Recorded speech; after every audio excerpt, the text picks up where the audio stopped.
Next rule, use feedback.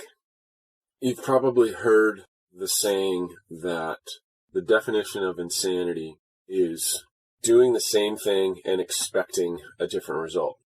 Right? It sounds really simple and cliche, but the reality is that most of us do the same thing every day and expect a different result.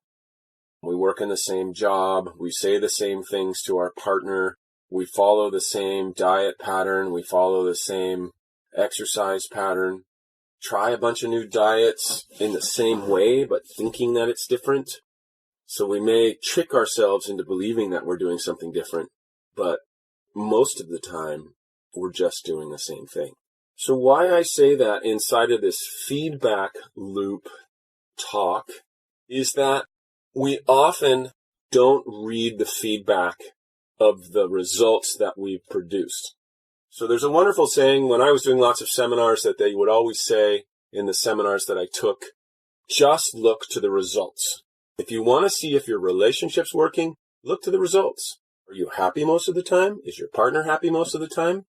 If you want to see if your finances are working, look to your savings account. Are your balances building? Are your return on your investment growing? If you want to see how you're doing emotionally, sort of track your ups and downs. Is there more happiness than more sadness, or more sadness than more happiness? So another example.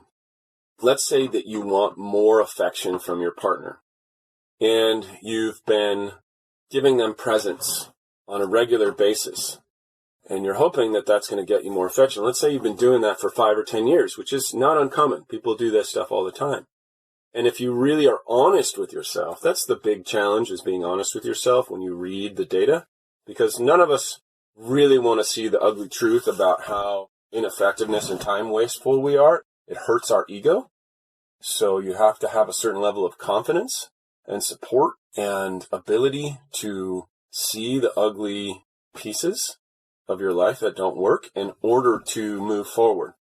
So let's say you give your partner presents and you're hoping that it's going to give you more affection. And if you're really honest with yourself and you look back on the last 10 years of your life, you've given, let's say, 1,000 presents, and the amount of affection that you're getting hasn't increased. It's exactly the same or gone down.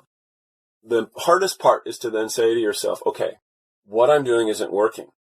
So what we're really good at doing as human beings is kind of tricking ourselves into thinking if we change the type of present or if we change some real surface thing, that's going to change stuff.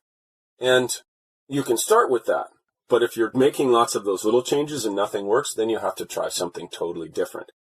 So when I say read the feedback, that means that you have to see the goal that you're going for. So first of all, you got to know what your goal is. So let's just take the intangible goal of having more physical affection in your relationship. If you're trying communicating more clearly or giving presents and it's not happening, then you need to try a different approach. And here's the thing. It doesn't matter what you try. You can try literally anything. You just have to be honest with yourself when you read the feedback. Did that have a result? So let's say you told your partner, like, okay, I think we need to see a therapist. And you had never done that before. Then when you go see that therapist and then you try it for a little while and you watch what's happening, maybe you notice that an uptick in physical affection occurs. So then you know that that had an impact. Now, the level of impact is going to change and vary according to a million variables, which you can't control. But you know that it had an impact. So we have to take care of ourselves. We have to work on our own needs and desires. But we need to do it in a way that honors all the other creatures in the world and our place in them, and try to be as realistically and respectfully related to other beings on earth as possible. I'm not saying you have to be a vegan. I'm not a vegan. I'm just saying you have to have a really respectful relationship to all other beings.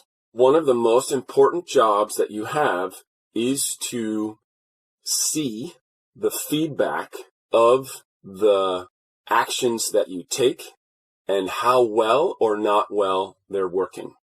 And then make adjustments to your action and your approach according to how that feedback is coming back to you. That's the way nature does it. That's the way ecosystems do it. So ecosystems, when something's not working, a species goes extinct. Humans are on that path. The way we live on Earth in relationship to our Mother Earth and other beings is not working, and the planet is on track to push us to extinction unless we change our approach. So nature works that way all the time, and it's pushed many, many, many creatures, which will never know what they were, to extinction because the fossil record is lost, the biological record is lost, and the feedback was there that showed them that they weren't making it in relationship to the other beings. So you've got to consciously, since humans are conscious beings, we have to consciously read that feedback. Since we now have the power to create a new environment, I mean, we've always had that power, but just with a much lesser degree. Now we have so many people and so much technology.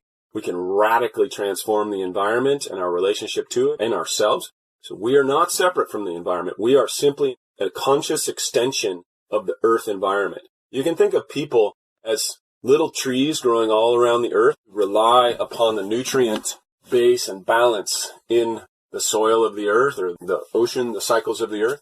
And when those nutrients get depleted, we start to die off or have diseases and illnesses. So the point is, since we are conscious creatures, we have to choose to read the feedback. In nature, animals and plants are just, the feedback's forced upon them. We can manipulate our environment away and around from that feedback so it doesn't affect us immediately for a certain amount of time and push it back, but eventually it comes back. And the most powerful and effective way to live is to read that feedback and make adjustments. If you look at all of the great achievers, in addition to being incredibly driven, which is a whole other topic, they all related to their pursuit as an experimentation feedback loop, like a scientist. The businessmen, the philosophers, the philanthropists, everybody, the political activists, everybody who's been really successful and created something that's had a long-term impact was constantly reading the feedback, constantly adjusting their approach to make sure that it lined up with the results that they produced. I know that sounds like a simple idea. The problem is that it's easily hidden by our subconscious, unconscious self. Things become so ingrained that we can't see them. You wake up every morning, you go to work, and you think that that's the only way that you can survive in your life. But it's not. It's just become so ingrained that you can't see another way. You relate to your wife in exactly the same way, or your husband in exactly the same way, or your chosen partner. And it's not that. That is not the way that you have to do it. It's the way that has become unconscious and ingrained and self-perpetuates regardless of the feedback. So we inherently, as biological creatures, are driven towards homeostasis and stability. But in order to create something new, you have to break that up a little bit. And that always is disruptive.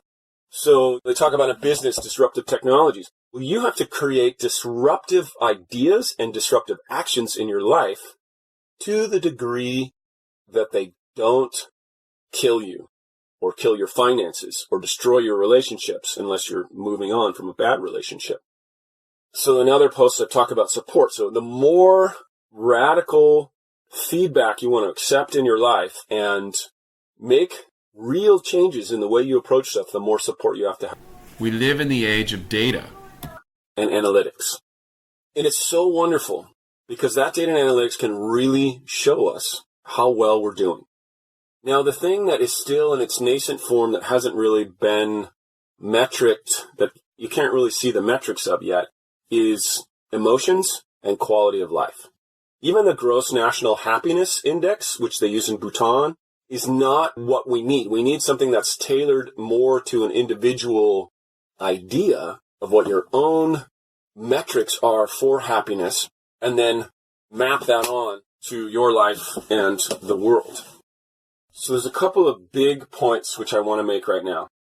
We're all very good at tricking ourselves into thinking that we're making real change and real choices in the direction that we want when we're actually not. So you got to be honest with yourself and realize that most of the time you're lying to yourself to maintain the status quo because it creates stability which has its whole benefit of psychological, physiological benefits. Stability is its own benefit. That's why I'm harping on other videos so much about create a safety net before you try to make radical change. And whatever radical change you try to make, that radical change has to be backed up with a radical support system. Otherwise, you just go little by little. And either way is fine. It all depends on where you are in your life path. But you have to have the support. Because if you don't have the support, then you're going to fall backwards. That's just 99.999% of the people just fall back and just like, oh, that's another thing that didn't work. So the second big point that I want to make and make sure that you leave with is that when you start down this path of reading feedback, just pick one area. Pick your money, pick your relationship, pick your physical well-being, and then choose a metric. Maybe you want it to be your blood pressure. Maybe you want it to be, I don't think weight is a good metric. It's not a good metric of health. Maybe you want it to be your cholesterol level. Maybe you want it to be how many times you authentically smile in a day, not like a fake smile, but like a real smile where you're really lit up from the inside and the corners of your eyeballs turn up and you feel it. So pick a metric and then start noticing what you thought made that happen and what you thought didn't make it happen. So maybe you're not smiling at all. And maybe you're just doing the same thing over and over again. You're reading self-help books.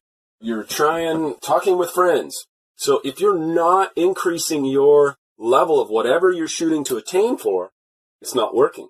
And then you have to be honest enough to say like, wow, I may have wasted 25 years of my life. I may have wasted 40 years of my life because I wasn't really paying attention to the feedback that my life's been giving me all the time. And that's the rub. You got to have the courage to admit fault in your own approach to life, and you got to be willing to take action consistent with that. So that's where I'd like to leave it. Because none of this works if you're unwilling to have the courage to admit fault to where your approach hasn't been working. That's the one thing that will screw you every time. So you got to have courage. In order to have that courage, you need support. You need people to support you. Again, I've mentioned my men's group before. I have a men's group. We've met for 12 years. Our sole dedicated purpose is to support each other and be a success, and it's to be known deeply so we see each other's struggles and to use accountability as a tool to keep ourselves honest so we can read the feedback authentically. So you need something like that. Doesn't have to be a men's group, doesn't have to be a women's group. It doesn't even have to be a support group. It has to be something that makes you see the things that aren't working in a way that you can digest and don't have to run away for because the stability is too ungrounding. So stay grounded. That's often why in the meditation and the yoga traditions, you start with the feet. You start bringing the energy down into the ground so that you feel grounded. The more grounded you are, the more real truths you can see about yourself, which exist up in the recesses of your mind, which the analogy could be those are the deep higher chakras if you're into that kind of language. And if you're not into that kind of language, in the subconscious is the recesses of the subconscious and the unconscious, the more grounded you are, that as you start to build courage, that you can see them. One more thing about building courage. Again, I repeat this all the time, but it's so critical that it has to be digested. And I forget it all the time. That's why I repeat it so much. Just remind myself as I'm reminding you. You need support. The more support you have, the bigger insights you can digest. There's a reason that a lot of seminars sort of keep you locked in a room for days on end. It's so that you're bound by a mini, short-term, powerful support structure that will help you see the insights. And the problem with most of those is that they let you go after 2-3 days, 1 day, whatever, and then you fall right back because you still don't have the support. So you have to create the support for the long haul so you stay. Reading those feedback loops, making honest adjustments. Now, you don't have to get them right, but you do have to try things new, which are going to be a little challenging, a little unsettling, so you got to judge your capacity to change. And the more ground support you have, the more finances and home and love that you have, the more you're going to be able to be honest with yourself and adjust according to the real feedback that you're getting, rather than the stuff that your desire and your subconscious push for stability is giving you. Please subscribe. Please click the bell to get notifications of future material. And please go to the website, wildalive.net, and subscribe to the email letter and check out more of my content if you are interested. Thank you. Have a powerful, happy, and productive day.